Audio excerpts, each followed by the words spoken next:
Hi, everyone. Welcome back to Nourished Inside Out. I'm here with Alicia today. She is a former chemical engineer, and now she is a mind body mentor. So, thank you for joining us today. Thank you so much for having me. I'm so grateful. Yes, absolutely. Tell us a little bit about yourself and your background on how you went from chemical engineering to mind body mentor. Yeah, so I had severe depression for about 5 years. It started when I was 22.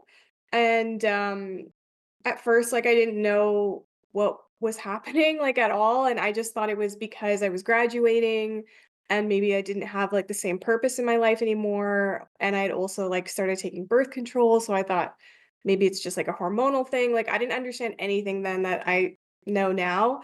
I didn't realize it was actually a relationship that triggered the depression. But yeah, I had depression for about 5 years and I was trying everything to heal and nothing was working for me. I was trying conventional things, unconventional things, spending thousands of dollars on different modalities every month. I would even Google how to heal from depression and go to the second and third pages of Google because I was willing to try anything. And I just wasn't seeing any shift and I kind of gave up. But there was a surrender that happened when I, quote, "stopped trying to heal," and then that brought in the exact resource that I needed to heal, and then I found my mentor, and her work was all about mind-body medicine, which is about getting to the root cause of your illness, and I had just, done one of her DIY programs, I hadn't even worked with her privately yet, and then I healed from depression. And then I became, really passionate about learning, what was it about this that had me heal so quickly when nothing else worked for me? And then I just wanted to learn if I could use it to heal other things about myself because I had physical illness as well. I had acid reflux that I had to take medication for every day. And I mean, I was abandoning myself in every area of my life, in my relationships, in my career, and everything. So I just wanted to heal all of that, and so I became really passionate about learning about mind body medicine. And then my mentor asked me to share my story on her podcast. And then her community started asking to work with me. And then that's how I started doing what I'm doing now and transitioned from engineering to this. Life just made it happen. I wasn't planning on it. I didn't know this was going to happen. It just was being asked of me. And I just feel like it's what I'm meant to do. Wow, that's incredible. I think it's so incredible that you just stepped out of your comfort zone to go from a career like a chemical engineer all the way to a mind body mentor based on your previous experiences. It's not easy to do, so that's amazing. But do you feel like you had depression because of a relationship or during, after? What do you feel like Mhm. triggered that? The relationship was the trigger, but that doesn't necessarily mean it was his fault, and then when the relationship was over, the depression went away. That's not what happened. He just brought everything to the surface that I was already carrying. I already was really suppressing my emotions because essentially depression is suppressed emotions. That's actually all it is. And then when you suppress a ton of emotions for a long period of time, then those emotions just stay stuck in your body. And then you just feel this heaviness all the time because these emotions were never processed. So I was dating this guy who had extreme anxiety. He would throw up every time he felt anxious. And so I just quickly learned if I make him anxious or triggered in any way, he is going to leave me.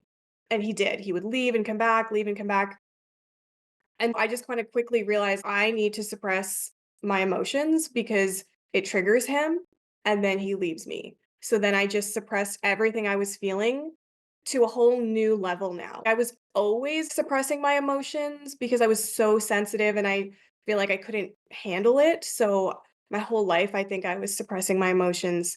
But then when I started dating him, I started suppressing them to a whole new level.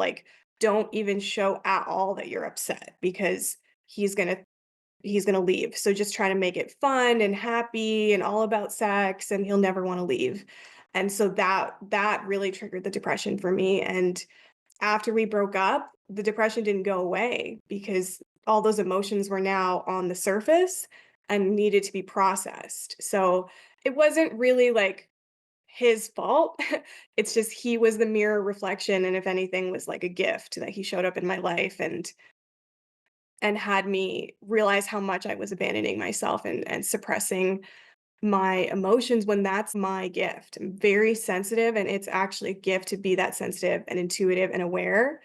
And I was not using that at all before. And it's crazy to think that now because that's my superpower, how I make all my decisions, how I do my work, what makes me unique. And I was not using that at all before I met him and before I had depression. Wow, I can relate with that because I remember a few years ago, like I was in a relationship and I wasn't the most emotionally stable person. And Yeah. I thought I was, but deep down I knew I wasn't. So Mhm. I feel like I attracted a relationship where I was the same thing, suppressing or numbing my emotions because Mhm. I felt I was always walking on eggshells. And that's not good either. I like how you said being sensitive is a gift Mhm. because it's the ability to show your emotions and to feel them. Once we like go through those kinds of situations, we just get used to numbing them and putting band-aids on them over and Mhm. over until Mhm. the band-aid finally breaks. Mhm. That's essentially what happened is I couldn't distract anymore. I don't even know how anyone is able to do it. I don't think it works for anyone. I think with people that are less sensitive, they can do it for a while and just distract with work or vacations or drugs or, whatever. But I was too sensitive that distracting wasn't even an option for me. It was just that pain was there no matter what I was doing. Even I'm hanging out with friends, dancing, at the spa, doing something that normally would bring me joy, I still felt like shit. So life clearly was trying to invite me into something more, and distracting is not going to get you there. And I think that's also why the conventional method didn't do anything for me. They put me on antidepressants. That was the first thing my doctor did. And I didn't feel anything positive or negative. It felt like I wasn't taking anything. And they kept increasing the dosage, trying different ones, putting me on multiple different medications at once. And I still felt like I wasn't taking anything. And so I think that was life's way of being like, this is not what is gonna help you, and that's what I needed. If I found a pill that took my pain away at that time, I would have been so happy. But life was like, "No, you're meant to learn what your body actually needs and help others, and if this pill gives you what you think you want right now, then that's never gonna happen, and you're never gonna, like, live your soul purpose." And so I think that's why it just felt like I was taking nothing, whereas for other people, it's actually doing something for them, and so then they're staying on their medication. Yeah, Yeah. that's so true. It's just like, like I feel like we've been numbing our emotions so much. It's just give me a pill, a happy pill or something just to put everything back together. But it takes a lot of work internally and as an individual. How do Mhm. you feel like your depression or like those triggers affected your daily habits at the time? Are the relationships, career wise, Mhm. like Yeah. No, it really affected every decision I made because every decision was, how can I make my pain go away or not feel it and stay distracted? So then I eventually took a job in the field working as a construction engineer, specifically because I was told you work 12 to 16-hour days and you live with these people in a camp. And so I just want to be distracted 24/7. So I took a job that I would never normally take a job like that. I'm a little too bougie to like be living in a camp, working in a trailer in like -30 weather. And, it just like wasn't me, but I did it because I wanted to be distracted. So I just feel like, yeah, it really affected my behavior, and everything was about the relationship too. I was happy when things were good with us, and I was depressed when things were bad with us. And everything was just about him. He dictated my whole life. He dictated my mood. And yeah, it was tough. yeah, I can totally relate with that. And I feel like a lot of times, like when we're all going through those situations in the moment, we feel like we're alone and we feel Mhm. like we're the only ones going through it. But I mean, I'm nowhere near a chemical engineer like you, but I went to cosmetology school and I loved cosmetology school because it was 9 to 5, Monday through Friday. And the part-time students, they were from like 5:30 to 10 p.m. So if you wanted Mm, to make up extra hours, you could stay till 10 PM. So I was like, "Okay, cool." Some days I would stay till 10, and I loved the salon hours because I was always there from 1 PM to 9 PM, yeah. and it's that mentality of just keep me distracted so I don't have to face my emotions. Mhm. Yeah. I think a lot of people are doing that, and that's why they're not truly healing, and then they keep making the same decisions over and over again, maybe, like, continuing to date the same kind of person over and over again and wondering why this is happening. I hear it all the time from some of my friends, they're like, "I need to stop dating Indian guys because Indian guys are like this," and they'll just, like, say all these things about them, and they're like, "I'm gonna start dating white guys," or whatever. And I'm like, "No, it's not about the race of the type of guy you're dating. You are attracting the same kinda guy over and over again because there's something that needs to heal within you. You can't just, like, be like, 'Oh, all of a sudden I'm gonna try to start dating nice guys,' if you're always attracted to bad guys. We have to heal the root on why are you attracted to that kinda guy in the first place." That's so true. I couldn't agree more. What does healing the root mean for you? So it would mean, where did it start and why are you attracted to this kind of person in the first place? It could be shame, it could be self-worth issues. It's usually like something very unique to each person. I've been learning about theta healing recently, and that's a way to get to what they call the bottom belief. So, like, actually where it started, which might not even be in this lifetime. It could have been passed down from your ancestors, or it could be from a past life, or it could have been from this life in your childhood. We have four different levels that we hold beliefs on. There's the core, genetic, history, and soul. So it could be a belief just on one of these levels. It could be on all four of these levels. It could be so deep.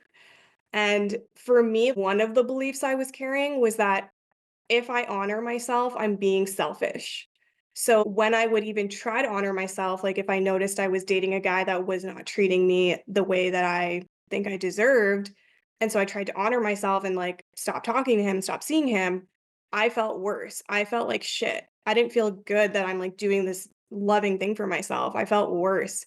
And part of the reason why there was a lot of things, but I had this belief that was passed down from my ancestors that it's selfish to honor yourself. So then it was making it like impossible for me to leave this guy, right? So like the root is like getting to the bottom belief on where it started essentially. And it doesn't have to be that complicated. Like I recently learned about theta healing and how you can like figure out where it started, but before theta healing, I was using mind body medicine and I healed using mind body medicine. And that's a different approach. That approach is about dissolving the emotion. And then when you dissolve the emotion, you no longer have those thoughts anymore and beliefs anymore.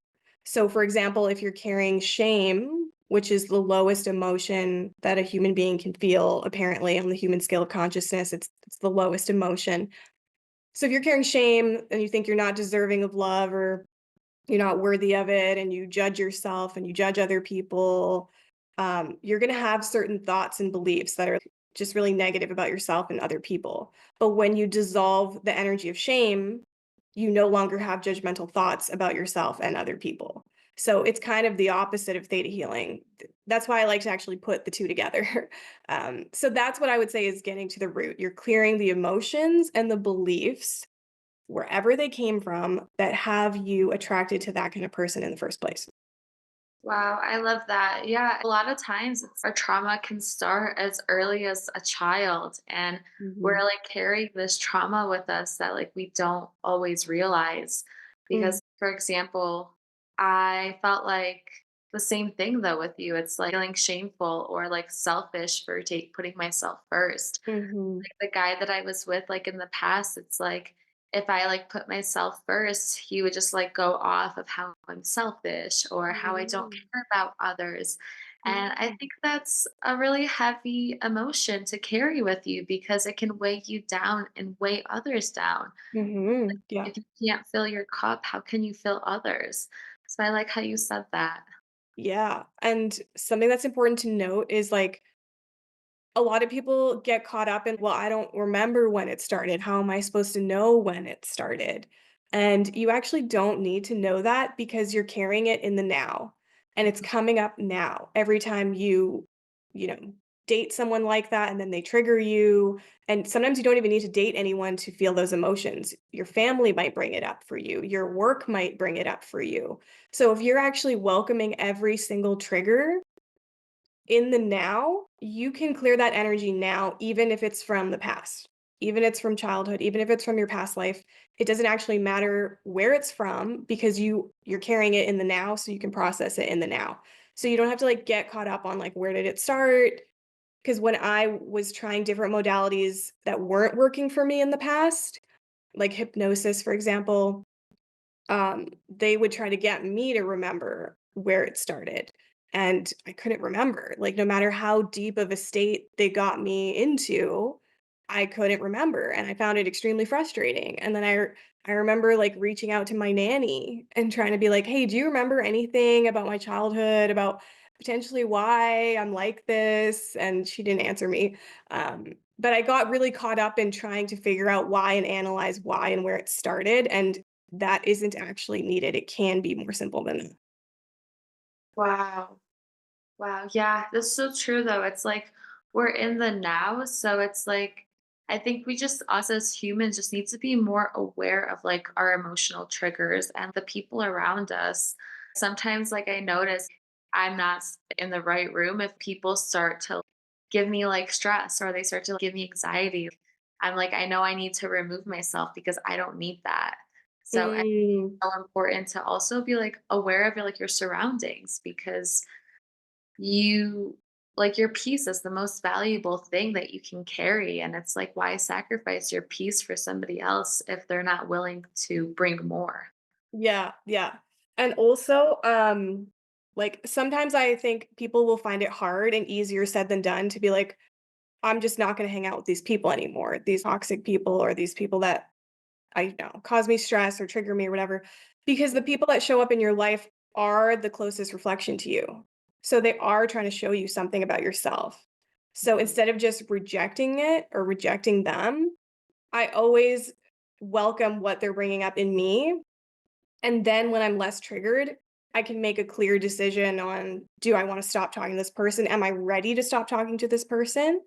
Um, because if people aren't healing the root, they won't be able to cut out toxic people because toxic people are gonna keep showing up until you heal the root. So go ahead, cut all these people out, but you're just gonna attract more because life's on your side. How else are you gonna heal it unless you know it's there? And you're not gonna know it's there unless you're triggered somehow, unless you're doing preventative, proactive healing, which less than 1% of the planet actually does that. They wait till they're triggered in pain and then they heal, and that's okay. That's the way that most people awaken. So yeah, so I never tell people leave this relationship, stop talking to these people because you really need to clear the trigger first because you're just going to keep attracting the same thing. And also, there has been times in my life where I have cut people out of my life because I assumed I'm doing the healing work and they're not. And I don't want to be around people like that anymore. People that talk shit about other people or gossip about other people. I don't want to be around that kind of person anymore. So then I cut them out of my life. And I didn't realize they were a reflection of me. I was carrying shame, right? I don't say out loud negative things about other people, but I do have judgmental thoughts about myself and other people. So just to say, oh, they're judgmental and they're whatever and not me, and I'm going to cut them out, it didn't actually help me heal. So then I realized, oh, okay, they're reflecting my shame back to me. And then I dissolved a ton of shame. And now my relationship with that person is completely different. They're not judging me or judging other people as much, or like it's like they didn't even have to do the healing work. I did the healing work and our relationship is totally different. So, yeah, I never tell people just cut this person out of your life until they've received, like, the reflection on why this person is in their life. Then it's gonna be easier, I'm all about accessing power versus force. I don't know if you've ever read the book Power versus Force by Dr. David Hawkins, but this is essentially what he's saying is, yeah, you could try to use force and effort and like leave this toxic relationship even though you're not ready to leave the toxic relationship and just kind of force yourself to do it and use effort. Or you can access power, which is I'm going to heal the root cause on why I'm even attracted to this person. And then when I heal that, I'm not going to be attracted to this person. And then it's going to be effortless to leave this relationship because I'm not going to want to be in the relationship. And now also, I'm in a higher consciousness. I'm going to manifest things that make it fluid and effortless and like the resources I need to leave this relationship. If certain things are in place, let's say you own property together, or you have kids together, and you think this is going to be so hard and complicated, like if we're accessing power and shifting your consciousness, then we can welcome in resources to make it fluid and effortless instead of force and effort and have it be really difficult. Wow. Thank you for sharing like the clarity on really healing the root because Mhm. when you were saying that you started to distance yourself and like cut people out of your life before, you weren't talking shit or anything, but in your mind, you still had judgmental thoughts. That was totally me once upon a time, too. You're like, oh, like I'm going to heal and I'm going to grow. And we do that on the outside.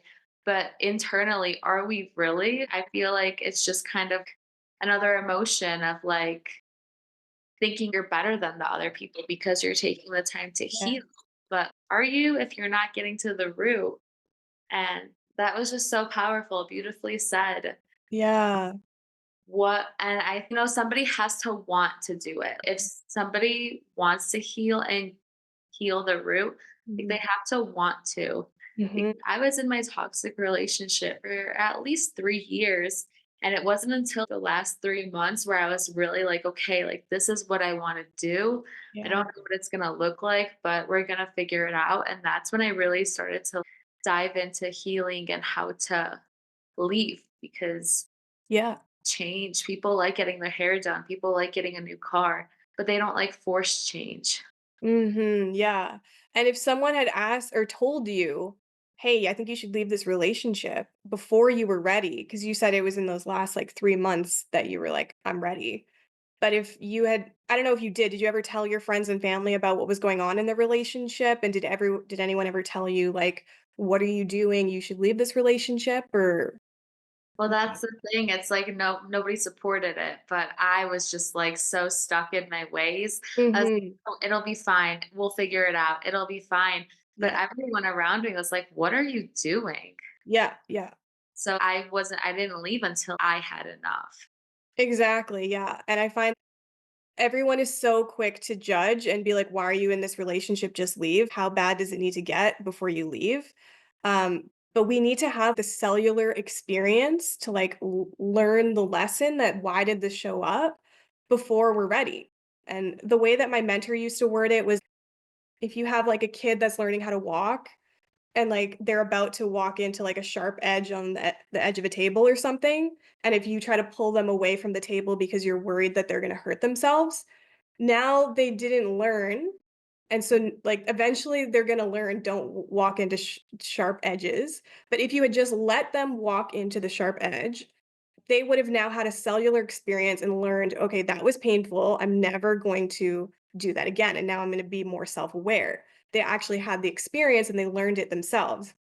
So a lot of people try to be the protective mother, kind of like, "No, I don't want you to be in pain. I don't want you to have this experience," you know? But the experience is what you needed. It wouldn't have shown up in your life unless you needed it.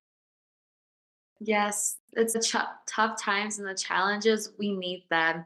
They're not the prettiest things. They're not the most fun, but if we learn enough and when we're ready to get up and walk away and start the healing journey, it's like those experiences shape you to who you are. I mean, my toxic relationship, it was one heck of a roller coaster, but at the end of the day, I wouldn't change it for the world because Mhm. it made me who I am and it brought me to where I am now. And Yeah. I think a lot of times, like us as humans, we need to see I told you in the beginning, I was not very emotionally stable and I Mm. wanted to be more emotionally stable. So I Yeah. feel when we ask for these things. They Mm. don't get handed to us on a gold plate. They get handed to us in the form of challenges and obstacles. And once I realized that my ex was the obstacle that I had asked for to grow, I actually stopped taking things personal until I had enough. And then I walked away and started healing. Mhm. Yeah. It's interesting that you say that because I always say to people, life is actually handing you on a silver platter everything you need to heal. Like, Mm. it's gonna give you the toxic guy you need. It's gonna give you the relationships that trigger you. It's gonna give you the family members that trigger you more than anyone else. Life's just literally handing it to you and actually trying to make it less complicated for you to heal. Let's put it that way. Because I'm not going to use the word easy because it is painful to feel your emotions at first. But life is trying to make it not hard or complicated. Life's actually trying to make it simple. Like, here you go. Here's all the things you need to trigger you, to show you the emotions you're carrying that need to be welcomed. Life is literally handing it to you on a silver platter.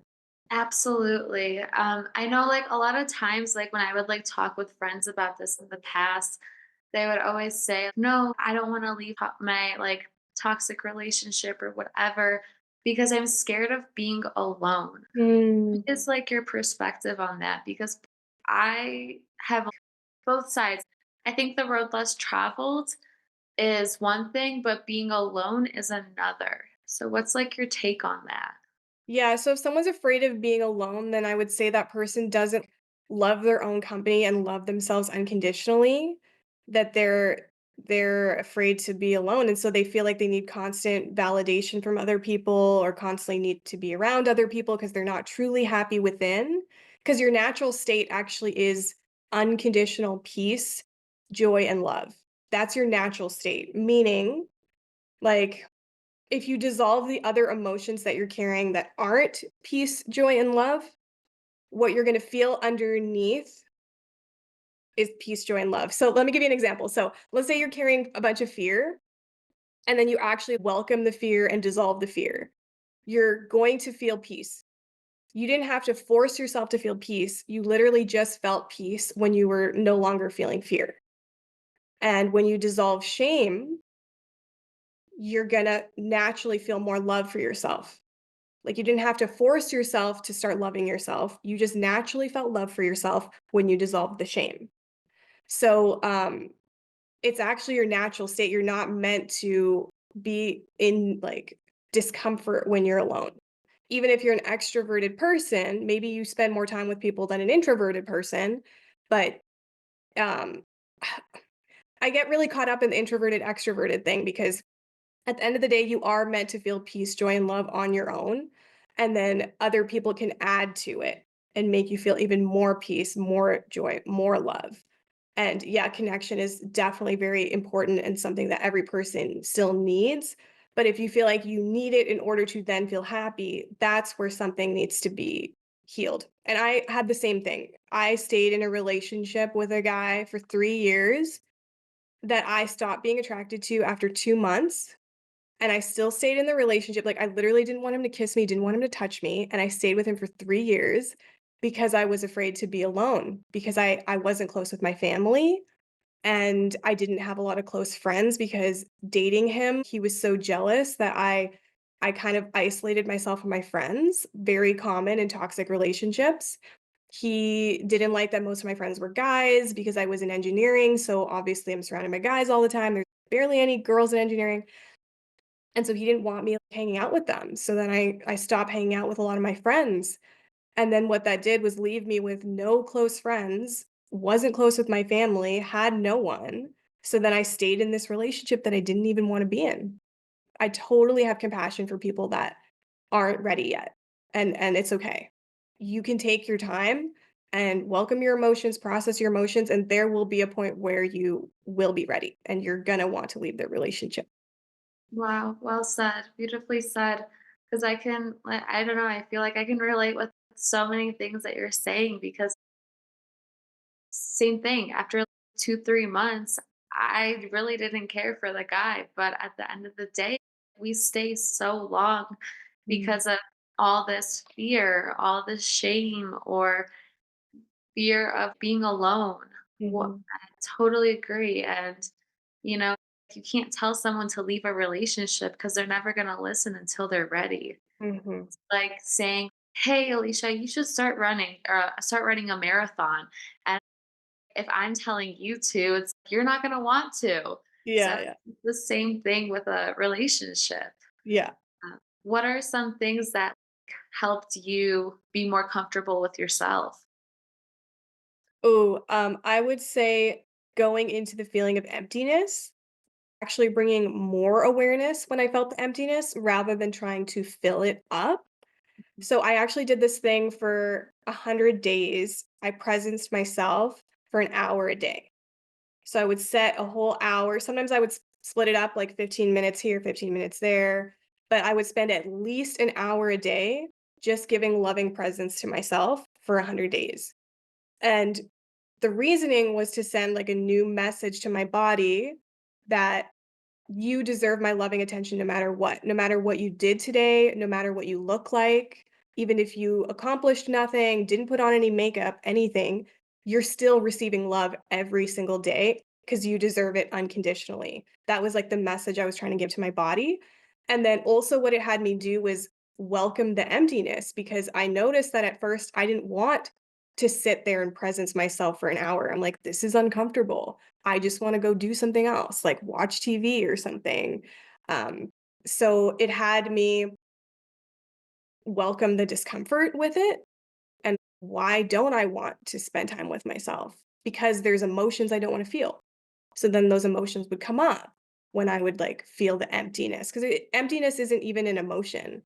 It's just the avoidance of emotions, essentially, is what I think emptiness is.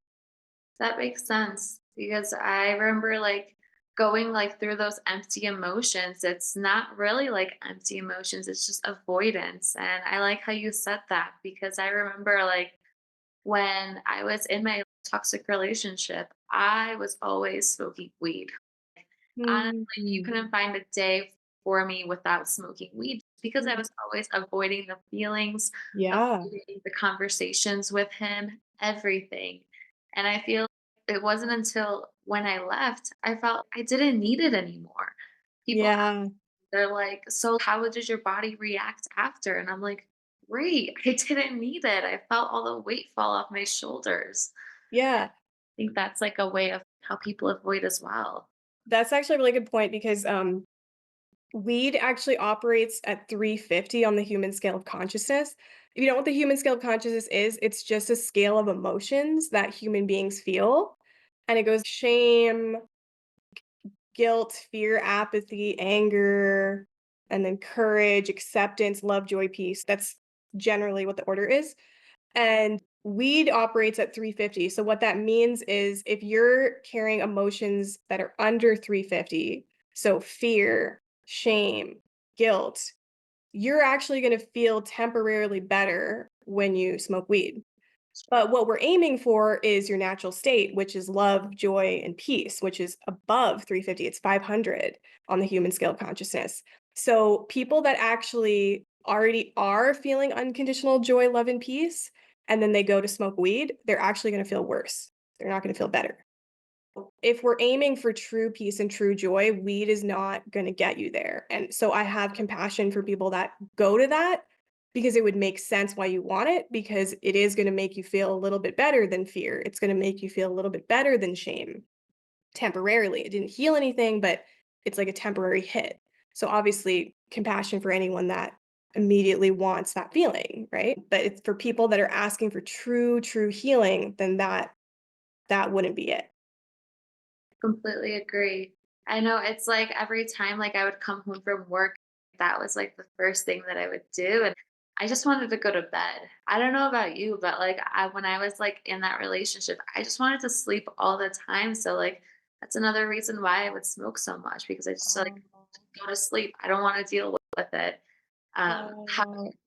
a piece of advice for somebody who is feeling like that or somebody who just wants to find an escape to avoid those emotions and how to overcome them. Yeah. So what I always say to people is just have more awareness exactly where you're at. instead of trying to be somewhere else, because you're actually meant to be exactly where you are right now, feeling these exact emotions. That's like your point of power to heal this. It's not trying to get somewhere else because life gave you this for a reason.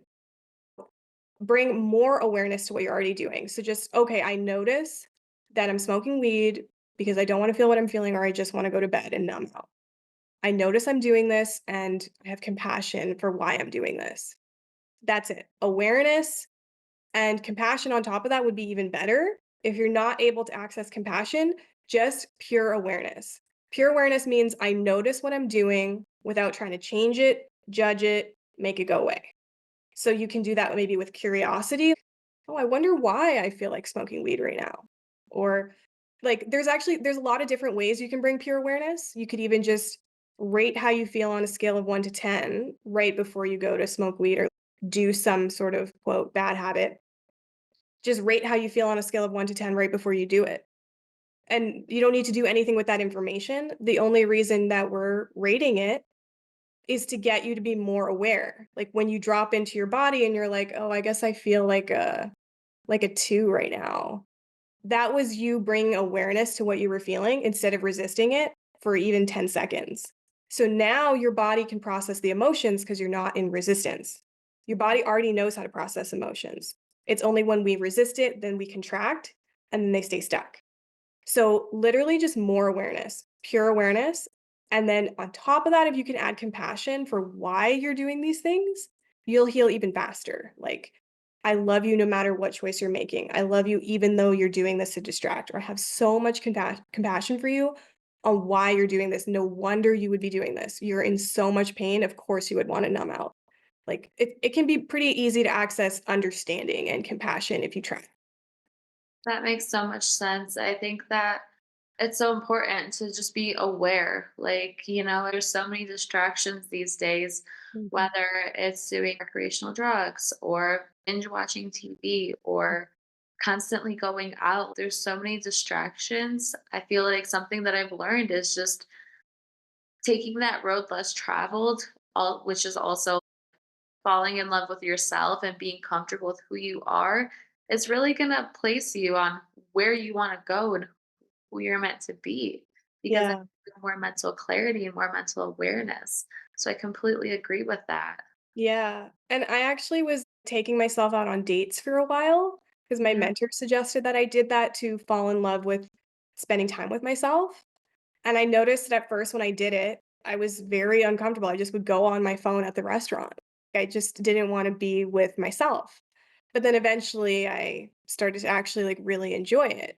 So that's a good practice for people because it will bring up all the reasons why you don't love yourself and why you don't love spending time with yourself. If you go and schedule time just to be with yourself, like go to a restaurant or go, do something that maybe isn't too over the box. Like maybe you're not ready to go to a public place where like you could run into people or something. Maybe you go somewhere at first that like you think you're not going to run into anyone that you know. Start small. But yeah, it was very helpful when I started taking myself out on dates. That's amazing. I remember when I first started to do that too, it was just like, it feels kind of uncomfortable at first. It's like, okay, like I'm going to take myself on a date, whether, like you said, restaurant, get my nails done, go get a massage. Once you like get like that sense of peace and like that sense of foundation, like, okay, I'm going to do this for myself. Because Mhm. when you do better for yourself, you're going to attract better too. Mhm. And I think it's such an important thing. It's like, something that, like, I would tell my friends when they would say, like, "Oh, I'm scared of being alone." Great, go date yourself. You won't be alone. Mhm. I like how you were saying that, like, in the beginning, when you first started to do it, you would just always be on your phone instead of actually being with yourself. Mhm. And that was a distraction that I was going through as well. I was just like Instagram, Mhm. Facebook, whatever, just trying to still distract instead of Yeah. really being there. Yeah. For people that are distracting with Instagram, I tell them like you can actually use social media to accelerate your healing because if you notice when you're on social media and something triggers you, like as maybe you see someone has something that you want and don't have, or you just notice like right after you watched a certain story or a certain post, you didn't feel good.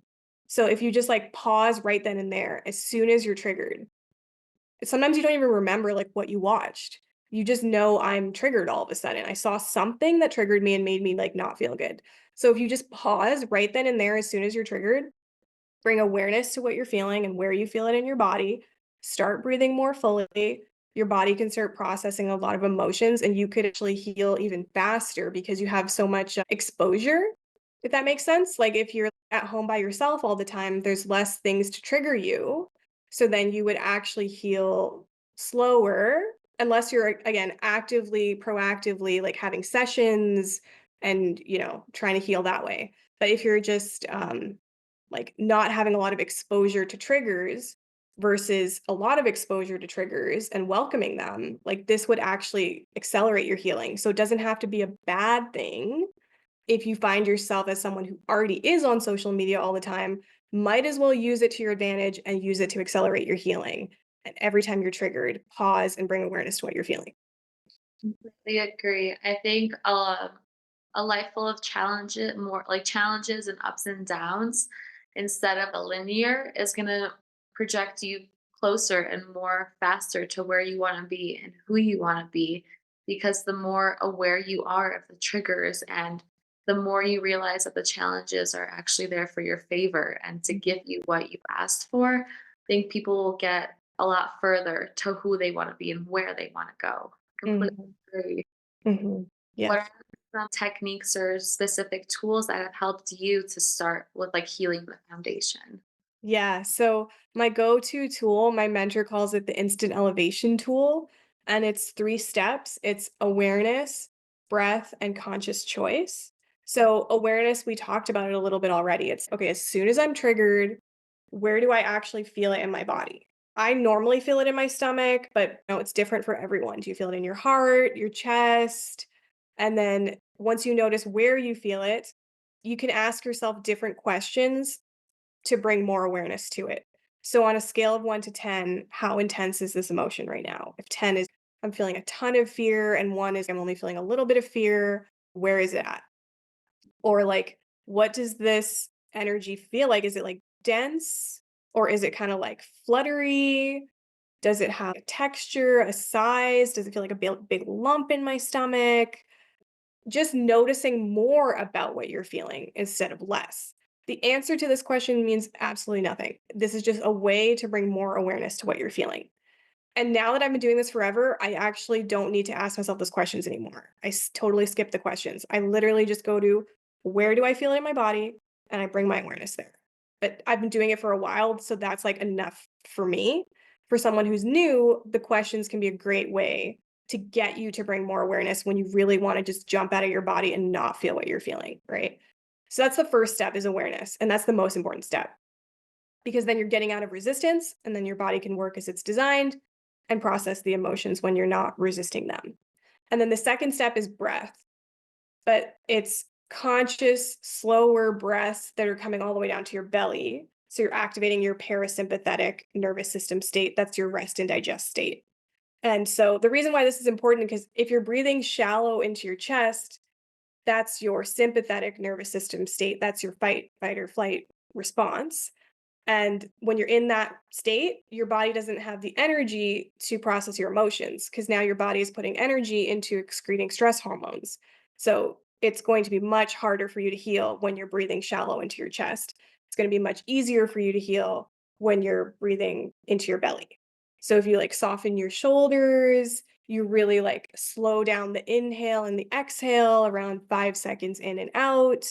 You can even imagine a red balloon in your stomach, inflating with the inhale, deflating with the exhale, because your body doesn't actually know the difference between the real and the imagined. So if you just imagine that your belly is inflating, eventually the breath will follow and start going more into your belly. So that's really important. Just take at least like 3 to 5 slower conscious breaths. That's like the bare minimum to get out of fight or flight. But if what you're feeling is really intense, I would keep doing A and B over and over and over. Keep bringing awareness, breathe more fully, and keep doing that until you feel a little bit lighter. And then when you do feel a little bit lighter, then you bring in part C, which is conscious choice. Conscious choice is almost like kind of like affirmations. So it's usually what people skip to. It's the positive, or it's like the bigger picture awareness on like what's really happening. Oh, this is actually happening for me, or so I choose to receive this because I know it's happening for me, or I just choose to relax my body and be at more peace. Or I choose to be easier on myself. You're just making like a conscious choice essentially. So you're just blowing up the lightness that you already feel. What most people are doing is they're not doing A and they're not doing B, and they're doing some version of C. They try to put ice cream on top of poop and be like, oh, I should just be positive, or I should just be grateful, or I should just say my affirmations. And then you end up suppressing your emotions if you do part C before you do A and B, before you welcome what you're feeling. If you go straight into, oh, well, I shouldn't even feel this way because it's not even true what I'm picturing or what I'm seeing or what I'm thinking. It's not even true. It's just a thought or whatever. If you go straight to that, then you won't end up actually processing your emotions. But yeah, that's my go-to tool. ABC, awareness, breath, conscious choice.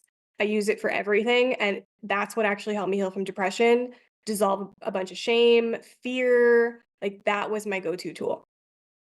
Wow, that's incredible. And thank you for sharing that because I think it's so, like, you're right. Like, a lot of people do, including myself, at some point, like, I would just jump to see, Mhm. I would just start talking positive, listening to positive.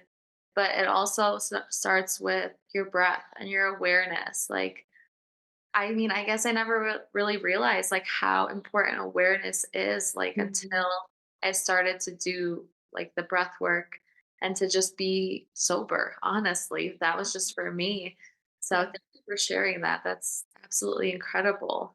Yeah, you're welcome. It Yeah. is important to mention because like, even when you're, like, comforting someone who's upset, a lot of people go straight to, like, the part C, like, the positive, and they're like, let's say you're upset because you didn't feel appreciated, or you didn't get, like, a promotion you wanted, or a guy didn't give you attention or something, and then your friend is like, "Oh, well, screw him. He doesn't appreciate what you have anyways. You have so much going for you. Don't you even realize, like, you're so beautiful, you're so smart." Okay, all you just did right there is suppress that person's emotions, the shame that they were feeling.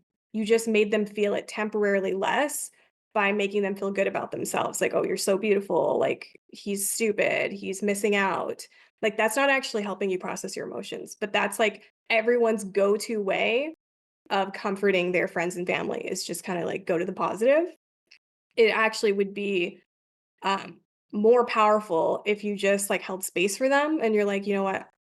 I know, like, that must be really hard to feel that way, like, he made you feel so unwanted, and I'm, like, so sorry you're having this experience," rather than just trying to, like, put ice cream on top of poop and get them to not feel their emotions. That's so true. That's so true. Wow. So you like beautifully said, like it like left me speechless. It's just like, wow, like if we have to go in order, it's like you can't Yeah, just skip to the good part. As much as we'd want to, we have to go in order to get the full satisfaction and the full results.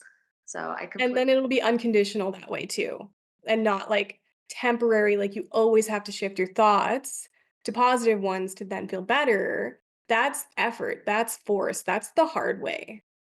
Easy way is actually doing A, B, and then C because now it's lasting and you're not going to have to always shift your thoughts and try to be positive. You already will feel positive, so you won't have to like force it.